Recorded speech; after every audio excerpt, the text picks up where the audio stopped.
Hi and welcome to the Zero Fox Club podcast, hosted by myself, Katie, and Linda. I'm Linda, and for over 30 years I've been living with no hair. I'm Katie and I live with metastatic breast cancer, and I am learning to live with one boob.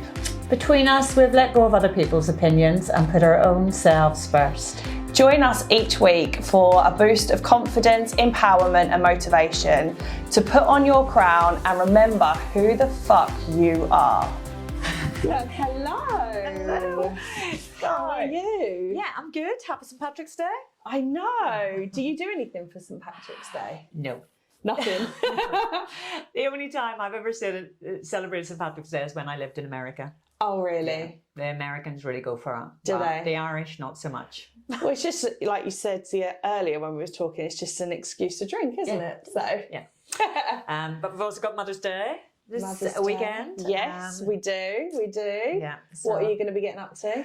it'll be another day. I don't even know if my kids are aware it's Mother's Day this Sunday. That's teenage life for you, though, isn't it? Like they literally just. Yeah, they don't care. It's not on their radar. It doesn't affect them. Although my husband has forced some money out of them, and he has bought me a dry robe. So I've already got my present. And yeah, I've already used it. They're supposed to be amazing. Are they good? They're so good. Well, I got it because I've started doing this dips in the sea. Yes. I started. Tell us about that. Well, New Year's Day, on sunrise New Year's Day, a few of us decided we were going to do a sunrise dip. Nice. A lady in Colchester organises them. She's a fabulous lady called Kim, who has her own charity, which she set up called Blossom, that helps victims of alcoholism. Okay. So really good charity, and she single-handedly set this up, and part of the fundraising she does these sunrise dips a couple of times a month. So, and she's so good, she takes you in, because I really had no idea what was involved. I'd watched a few videos and I didn't even know what equipment I needed. Okay. So a few of us went along and it was amazing. It was just everything that... I mean, in my head, it sounds amazing, but in reality, I can't even do a cold shower for more than 2 seconds. And I do wonder whether it's different because it's on my head rather than being submerged. Yeah, because cold showers are hard. I've done them at the gym and I can't stay under a cold shower for more than 5 seconds, where I could stand in a cold sea for more than 5 minutes. So okay. I think we did need some equipment at the start.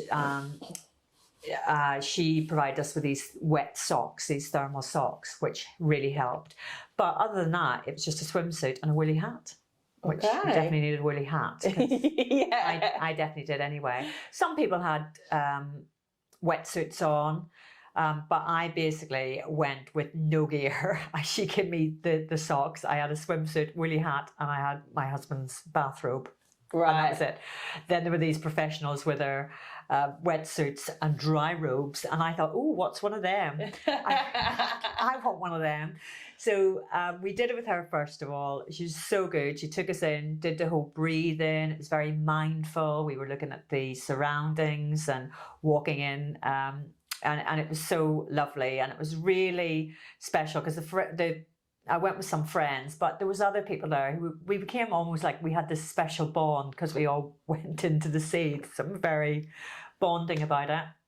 And we just felt great, felt so invigorating, all those things that you read about. So a few of us decided that we were going to do it more often. So we wanted to do one at least once a month along the Essex coast. And go in. So we've met now 3 times. We met just last Sunday as well. And slowly I've been building up the gear.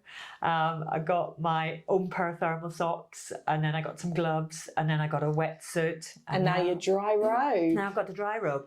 And they are bloody pricey. So I feel like I've got to show my husband I'm getting my you need this isn't a flash in the pan. This isn't something I'm just going to forget about. So amazing. I mean, the weather outside's minging, so just wear it outside. It'll be all right. Well, the dog has been walked with my dry robe on. It's nice to just and when I was playing netball on Wednesday night, I thought I'm taking my dry robe for in between games. So yeah, it's been very good. You're getting some use out of it already. There you go. So I've got my Mother's Day present. I think that's going to be it now. Probably not get breakfast in bed. I'll probably not get any dinner made for me. I mean, the idea of breakfast in bed to me is literally like hell, because obviously I've got a 7 and a 9-year-old, which means that I'm going to get some minging cereals that I really don't want. And probably a glass of squash that I don't even really like drinking. So, yeah. And then a mess in the kitchen. Yeah. And then you have to do the obligatory, like, taste. Oh, yeah, it's lovely. So Thank you nice. so much. Just delicious. Yes. Also tell us about your fingers, because obviously on the video you might be able to see them. Yeah, so I did mention netball. I have gone back to playing netball, which I know you had gone back to as well. Something that I used to love in school but wasn't very good at. Everyone thinks because you're tall, you're going to be good at netball. In actual fact, you can be tall and rubbish at netball. So yeah, I've gone back and I love it. It's a really like back to netball league. We're all a bit rubbish, but I love it. It's just good fun. And I've got to say, Wednesday night it was raining. We had a late match. Our game didn't start until 7:50, and I looked outside and it was wet, and I thought I could just sit in front of the fire.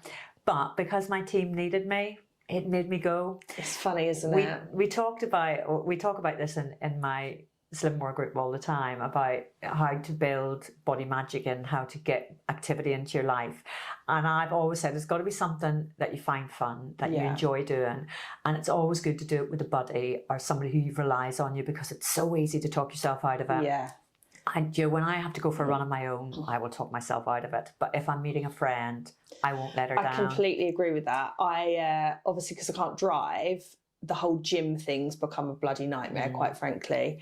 However, we are sitting in my home gym, and I have got a treadmill, I have got weights, I've got quite a lot of different bits that I could be using. Start charging membership fees. But I do nothing because of exactly that. Like, when you're doing it on your own, it's so hard to motivate yourself, isn't it? However, parkrun, because I know we've got a little community that goes to parkrun, I don't want to miss out. I love it.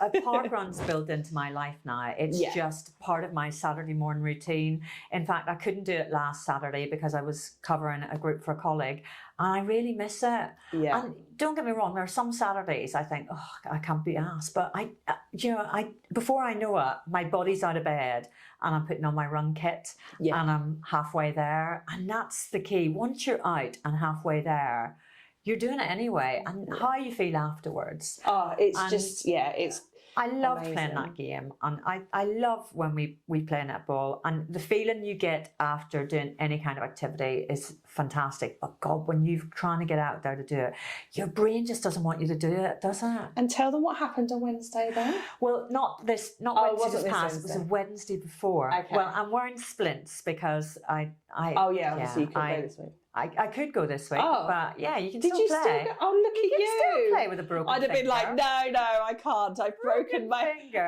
To be fair, even a broken nail, I'd be like, no. These are part of the injuries you get in netball, because you reach the ball and the fingers have so many tiny bones in them, and they're very easy to snap and hurt. And luckily I'd taken my wedding rings off.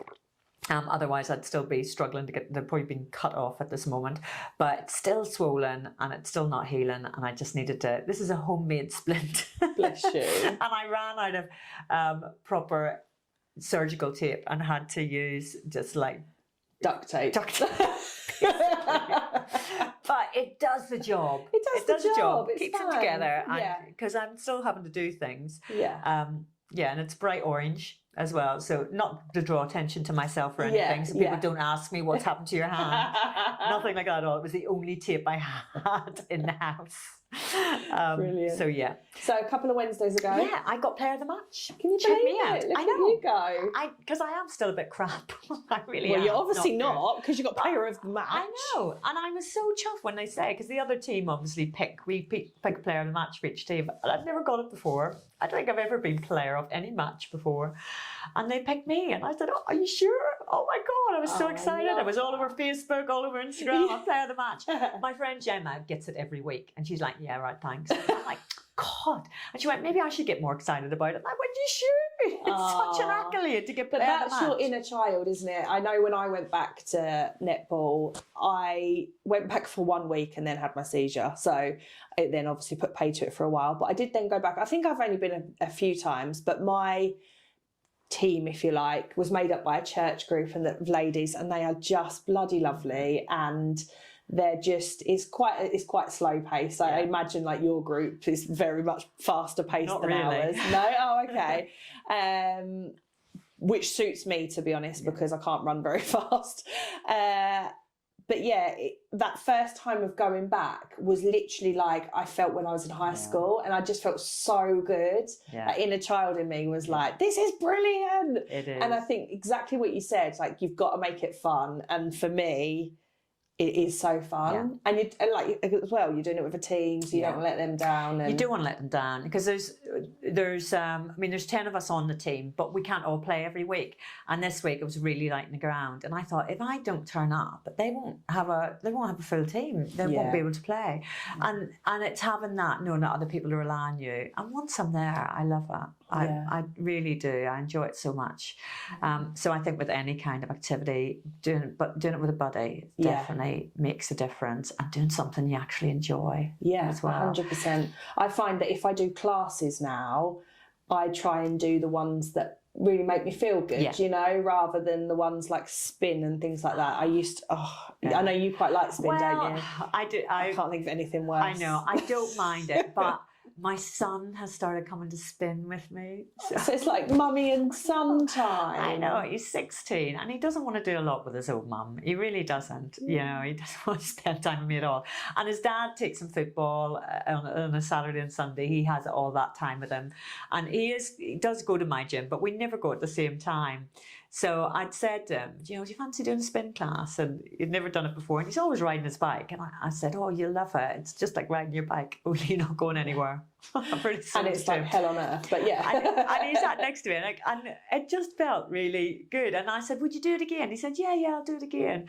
So I said to him this morning before I dropped him off at school, I said, spin class tonight, 5:45, book your bike. And he was like, yeah, what bike are you, Mum? And I said, bike 12. And he went, I'll get on bike 13. And so he's booked it. And I just think, because I could so easy, I'm quite tired, and I thought, oh, it's going to be a long day. I could just do without it. But because I've told my 16-year-old son that I'm going spinning with him, we're going to go. Oh. So.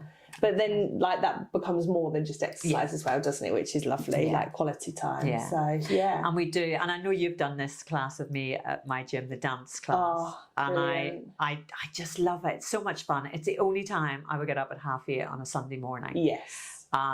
And go to a class, and it is that dance class. And I brought my Gemma with me last Sunday. We went after my sunrise dip.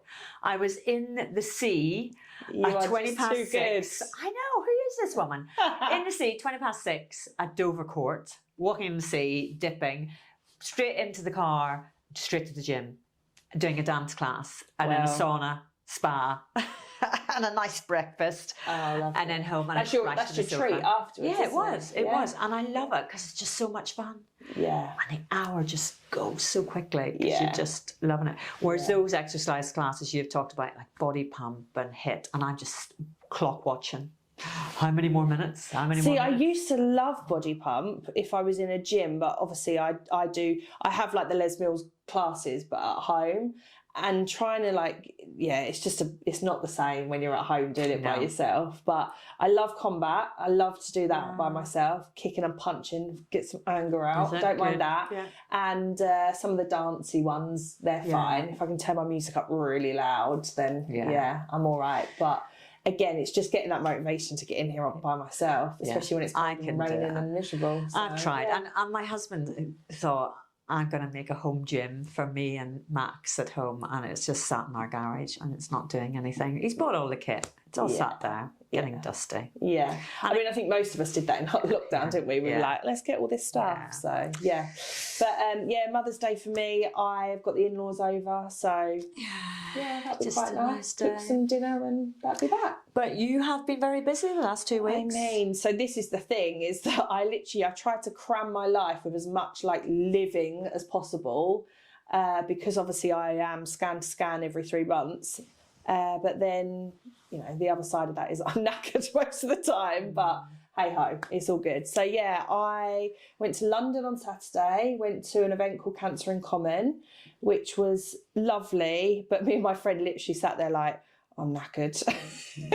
When you get up early and But anyway, so yeah, we did that. Then I went to see Lizzo this week, which was absolutely incredible. And she got the 0 fucks given memo. Like, she does not care. Really doesn't, does she? The outfit that she wore when she first comes out, it's obviously a full outfit. It's not her skin, but like tiny little bits covered and and I just thought, do you know what? She just doesn't care. She's just amazing. And it's so inclusive. Like, the people that were there watching her, you could see that she'd given them all so much confidence. Yeah. The amount of sequins in that place was insane. So yeah, it was a real good vibe coming out of there. A massive dose of like body positivity, and which is good. A few friends had been, and one of them was quite close, and they took a photograph of some of her outfits, and she just doesn't care that because she's going to be judged. There will be somebody sitting going, oh my God, look at the state of her. 100%. And she just doesn't care what they think. That's what's just incredible. And we were saying that she is so fit, like, to have that energy, to dance the way she dances. And it was literally like song after song after song after song. It's not like she's going off and having a 5-minute breather. Capacity. she must be. She's hitting it like, it was Who incredible. needs a gym when you've got that? Yeah. But she must have to be so physically fit to do that Really, job. really fit.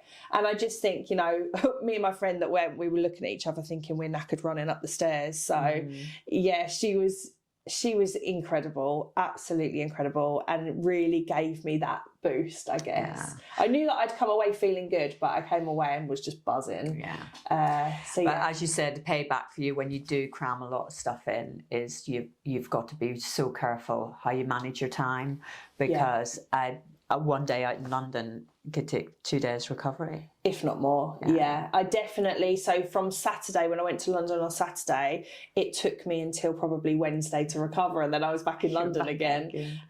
And then Thursday was meant to be a chill day, but I ended up having my brain scan early.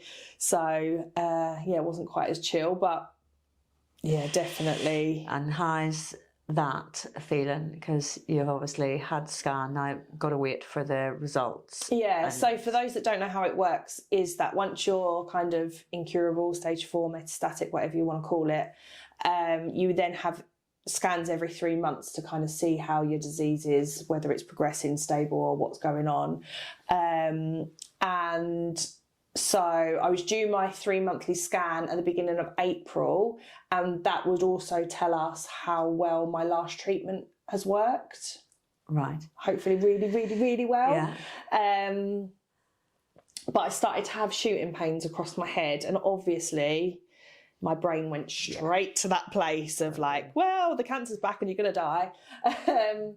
So that was really tough to kind of navigate. And I had these shooting pains all day Tuesday, and then Wednesday morning I woke up with them again. And I'll be honest, I just lost my head a little bit and had a bit of a breakdown on my own, and rang my amazing team, who did calm me down. And actually, to be fair, once they calmed me down and kind of made me feel like it wasn't anything serious, I was who is this team? Because you say this amazing team. Are they the same people you speak to each time? Have you got, like, who is this team? So it's the team at the hospital. So it's the breast cancer team. Right. I have an oncologist who there's a main oncologist, and then he has his kind of deputy, so that I class them as part of my team.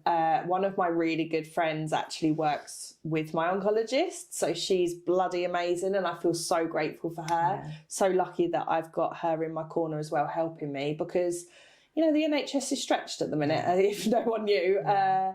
And so she's very good at kind of helping me chase up things, which is, I know how invaluable that is. So I'm so grateful for that. So her, and then there's also like specialist breast care nurses. So there is a specific secondary nurse. Unfortunately, she wasn't in on that day, but yeah, so they all know. So when you ring in and you say, it's Katie Stevenson here, they will automatically know. Find my like long list of notes. And then they obviously know kind of what's serious and what they need to urgently see me for and what isn't. And they just said, you know, you were due for I was due for my scan in 2 weeks anyway, so they were like, we'll just bring it forward a little bit and just check it all out and see. So yeah, I had my scan yesterday and I said to the radiographer, this is the worst bit, like waiting for results. It's mentally a really tough time because you're trying to keep your head out of the gutter constantly. However, I feel quite proud of myself at the minute because I'm doing all right. I wonder whether that's because I'm going away on Monday. I wonder whether that's just, you know, I'm looking forward to that and that's all I'm really thinking about. But also I know I can't control anything. I've got to have my body scan when I get back. And once that's done, that's when I'll get my results. So I know that I'm not going to hear anything or know anything until that point. So there's no point in worrying about it. Yeah. So I'm trying to really anchor that down if that comes up. But at the moment, I'm doing all right. So we'll just see. You mentioned you're going away? I am. I'm going to Morocco with the girls. I'm so excited because this has been a year in the planning. Yeah. We were booked, ready to go last year for July, and then I had my seizure in June and obviously put pay to everything. And when I was meant to be in Morocco, I was having my head cut open with a tumour being removed. So not fun and games, but we're finally getting there, so I can't wait. Getting there. Yeah. And I know you've had real dramas with this before, trying to get travel insurance as somebody with stage 4 cancer, still wanting to live what life they have left and try and have as many experiences. And this is the thing, everything's such a double-edged sword because you know, you haven't got much life left, and while I'm well enough, I want to be able to go travelling, but then I've got to pay through the nose for it. Obviously, I'm not stupid. I understand that I'm high risk. Yeah. You know, I've had tumours growing in my brain. I'm not thinking that it's going to be a breeze, but you know, the neurological team know what they're talking about, and they're saying that I'm fit enough and well enough to be able to travel. Yeah. So that's what I've done. But ridiculous amount of money for the travel insurance, absolutely crazy amount. But I was so fortunate in that some of my friends set up a GoFundMe page and people donated to that. And you know, I was thinking, like, do I want to use this money for that, or do I want to use it for something else? But I know that if my scan comes back, so it'll probably be April by the time I get my results. If my scan comes back then and it's not good news, the chances of actually being covered going forwards are very slim. So I was like, screw it, I'm just going to do it. I'm just going to do it while I know I can. I'm going to, because I'll just kick myself if I don't. So girls' holiday. And how many?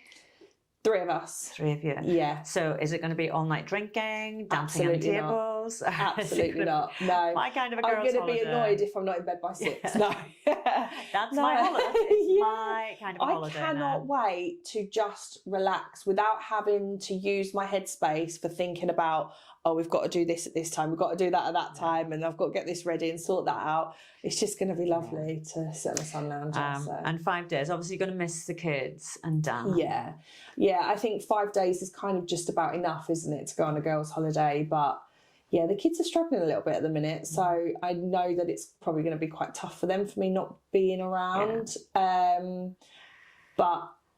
they'll have that dad time, and I'm sure they'll have Dan will have lots of things packed in. That he And can I'm do sure with he'll him. have lots of people round. yeah. He'll have like friends over, and they'll be having takeaway galore, no yeah, doubt. yeah, So exactly. yeah, they'll be absolutely fine. And then when you do come back, it's gonna be quality then, isn't it? When they see you again. Yeah, and I think it's so important for women to allow themselves to be themselves as well. Like when you're a mother, you can get so consumed in that being your only role. But actually, I know I'm a better mother when I've had a break. Yeah. And I think it's so important. Definitely. But we get that mum guilt, don't we? Of like, actually, we shouldn't be doing this. And especially in my situation, I'm thinking like, I don't know how much time I've got. So should I be going away and swanning off? But I think it should be compulsory for all mums to have time away with friends. And this was something that I whenever I first got married, had my first child. Jim was in the army, so he was away a lot. It was just me and those kids, and thank God for the other military wives and their kids, because we kept each other going. And all we would do the whole time the husbands were away, God love them. It's not like they were off on a jolly. They were all fighting in bloody war zones, but it was like, we can't wait till they come home so we can have our time. And we'd just plan where we were going to go, what we were going to do.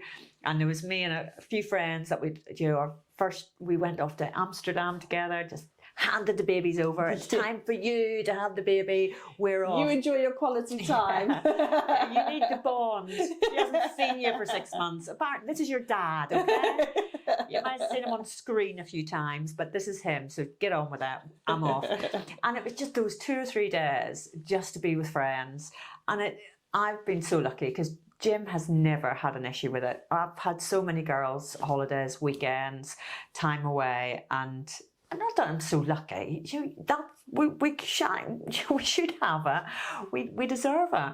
And it's so important to have that time with your friends. And I always try and make sure that Dan has time as well, because obviously it's really important for him, especially at the minute. I think, there's something about, I mean, I can't speak for men, but for me especially, there's something about conversations with women and spending time with women and just being in their company. There's something about that really is amazing, where you can share and you can all be honest with kind of how you're feeling. And I'm not just talking about slagging off the husbands, but sometimes that comes up. It's just talking about everything, isn't it? And sometimes just not talking at all, just to be just to lie there with a book. My husband won't let me lie with a book. Like, we understand that sometimes we don't want to be touched, we don't want to be talked at, we just want to be on our own.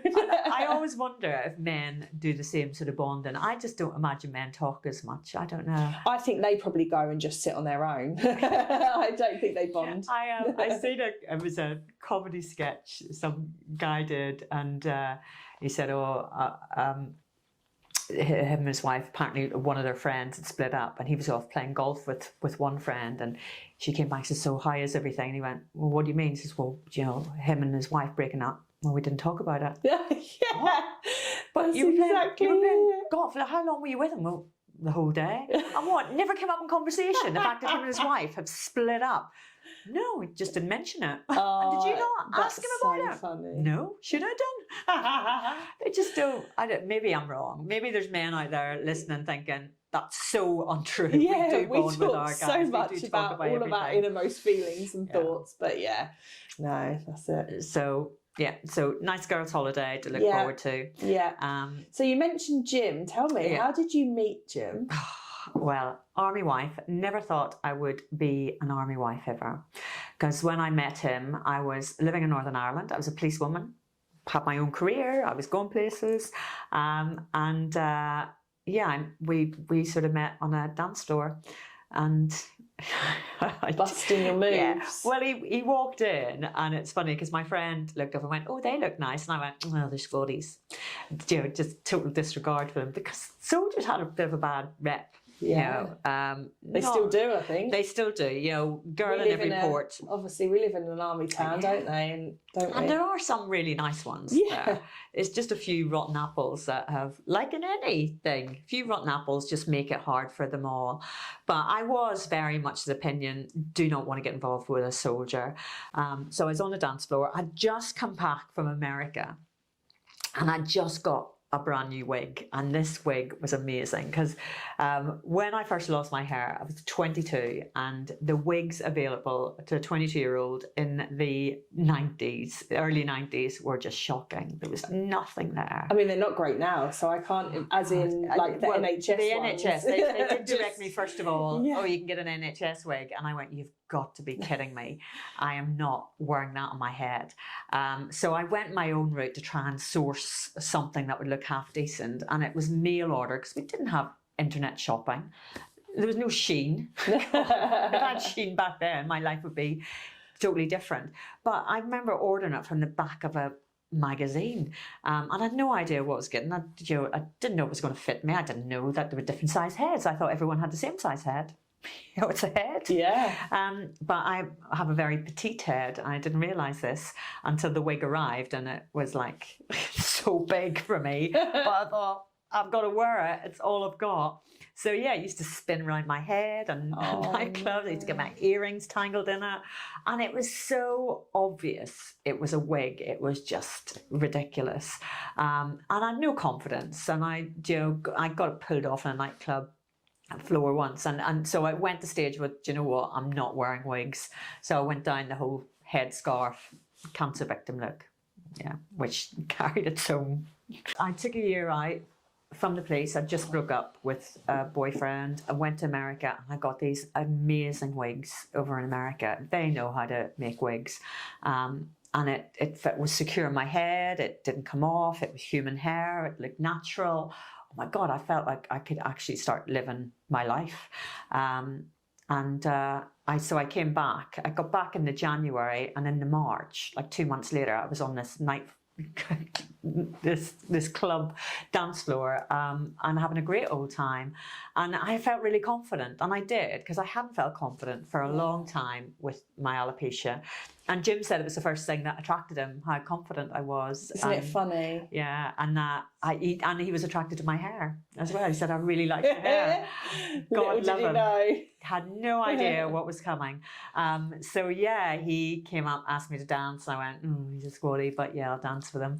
And then he asked for my number, and I went, well, okay, seems okay. And then we went on a couple of dates, and yeah, that was it. 25 years later, married, 3 kids.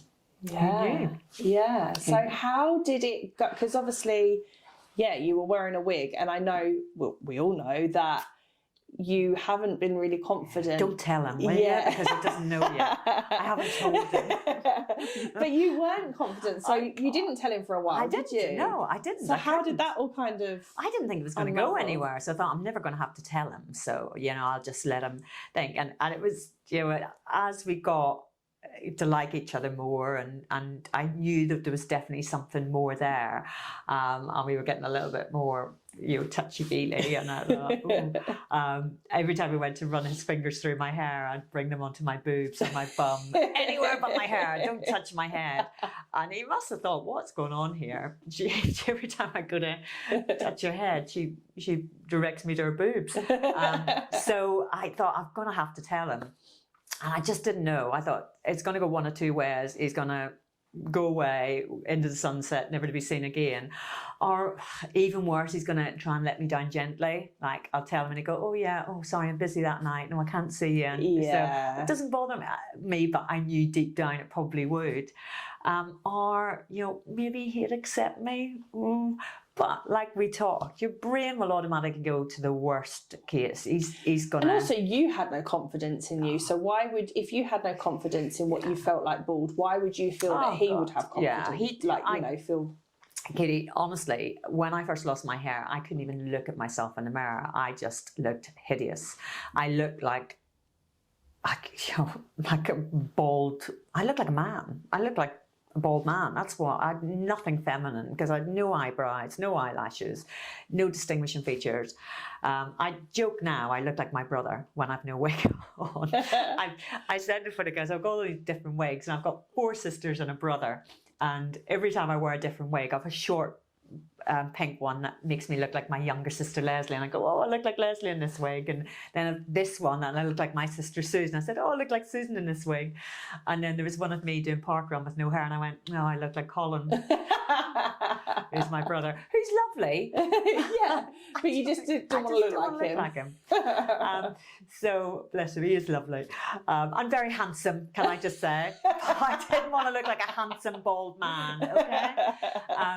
So I thought, I don't find me attractive at all. Oh God, he's going to run a mile. So it did take a while for me to actually build up the confidence to tell him. I wasn't sure how I'd take it, and I thought, well, I've just got to bite the bullet and tell him. So I sat him down, and he was so good. And he said, I just said, look, it's something I need to tell you. It's really bad. How bad? Really bad. Oh my God, it's going to change everything. You're going to look at me in a different light. I really built it up to be something awful. So when I actually did tell him, he went, oh, thank God for that. You were going to tell me you were a man. But it was, I've got alopecia, I don't have any hair, and yeah, I wear a wig. And he went, oh, okay, all right, yeah, that's okay. And I said, so you okay with that? And he was like, yeah, it's fine. And I thought, well, time will tell. But it was still a few more weeks before I could actually show him what I really looked like. And that again was another, all right, I'm going to take my wig off now. And he couldn't have reacted in a more positive way. He really couldn't. He was just so accepting, and it's absolutely fine. You're still you. And he's always been like that. And I'm on a support group for other alopecia sufferers, and some of them are just coming to terms with their diagnosis. Some of them have just been diagnosed. And one of the biggest questions that they ask on there is, will anyone love me? Will I ever find anyone who's going to want me bald? And it was somebody had posted, said, oh, I've been married to my husband, we've been married happily 16 years, and he admitted to me the other day that he just doesn't find me attractive without my wig, and I don't know where to go with this. I feel really hurt. And I thought, oh God, that's really hard. And right away, some people came in and said, oh, how can he say that? That's so bad. And one of the other members on the group said, do you know what, he's been really honest, and I think we all have preferences, and he probably just prefers you with your wig and makeup. That doesn't mean he doesn't love you. Yeah. And I think that's true, because Jim put on a bit of weight recently, and I looked at him and thought, I prefer you slimmer, but God, I still love you. It's not going to change how I feel about you. And, the same with you and Dan. God, you've been different shapes, different sizes, what you're going through now. I mean, for me, especially having one boob removed, I was like, he's just going to think, like, what's this grotesque thing in front of me? And I did say, I said, look, it doesn't change. I think love transcends that. But, I don't think I've ever said to Jim, do you find me attractive with no hair? Because I don't want to put him in that position. And you don't really want to know the answer. I really don't want to know the answer. Yeah, because as long as he loves you, that's all that matters, isn't it? Exactly. And you're happy together, that's all that matters. It's not So, especially when you haven't got control over something, I think that's the hard part. Like at the end of the day, it's not like you can just go, oh yeah, well I'll just go and grow some hair then. Like you've got no control over it. So that's the hardest part. This is how you are. Yeah.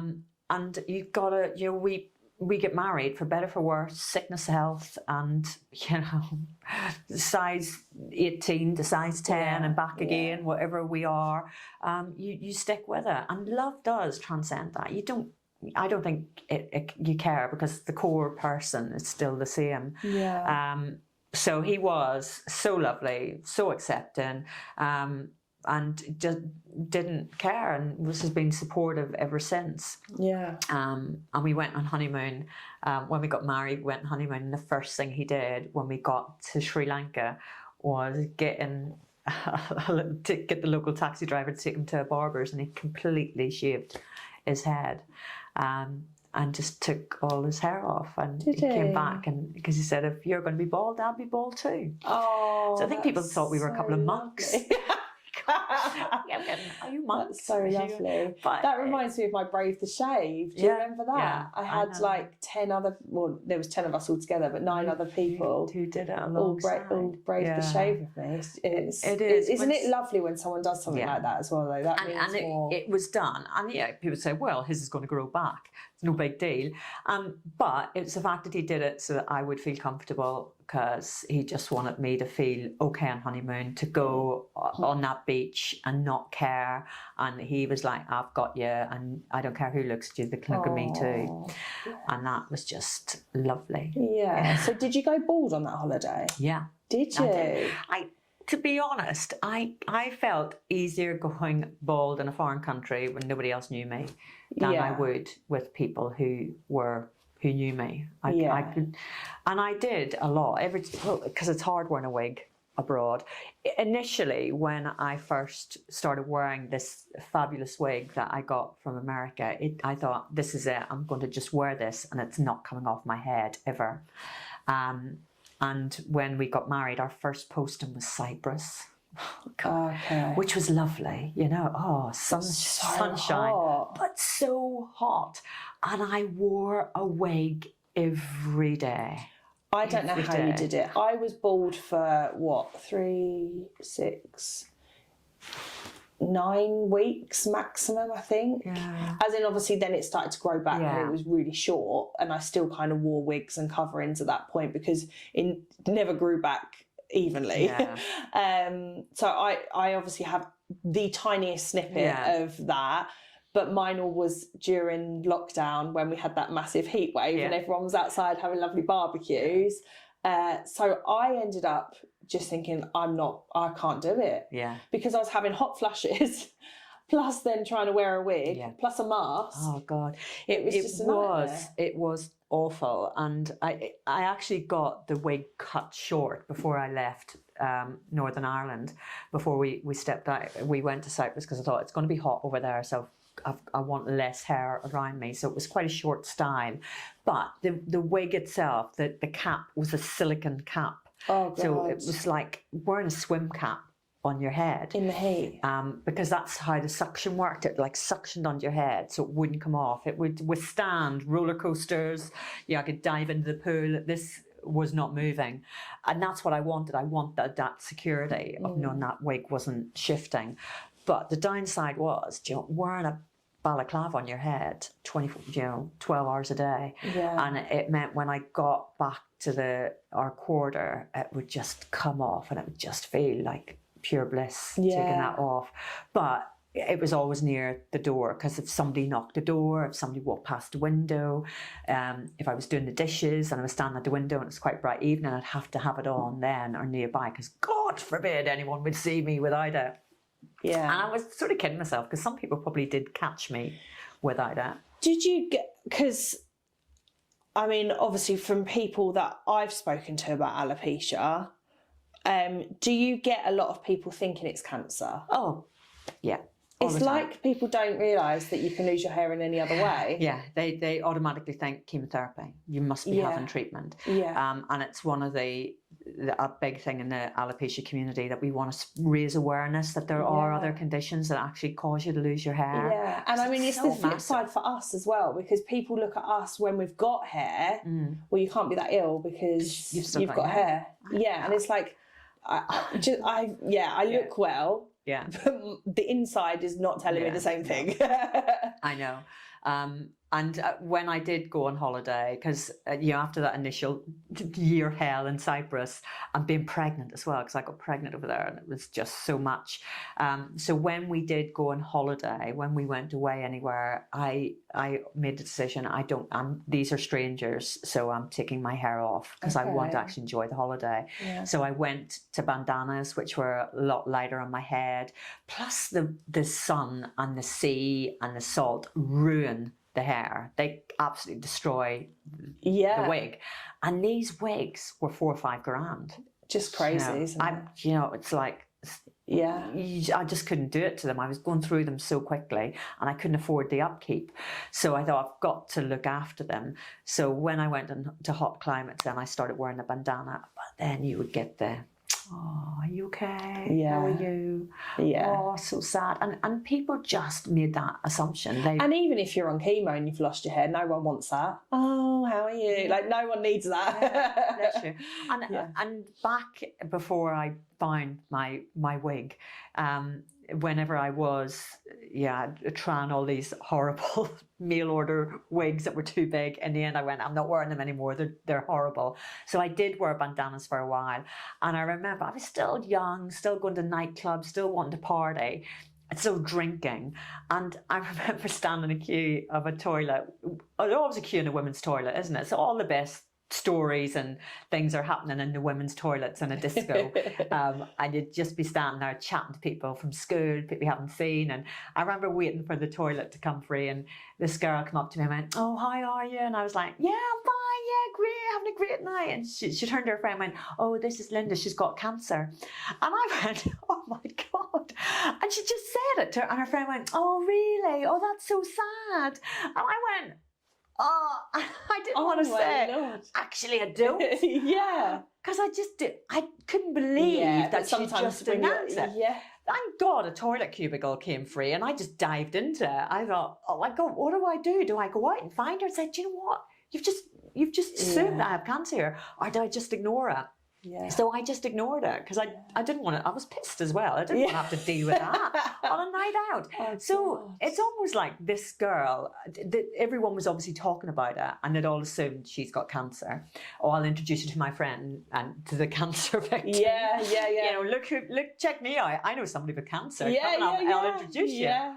And that happens too. Yeah. Yeah. Come meet my friend. He's got stage 4 cancer. Yeah.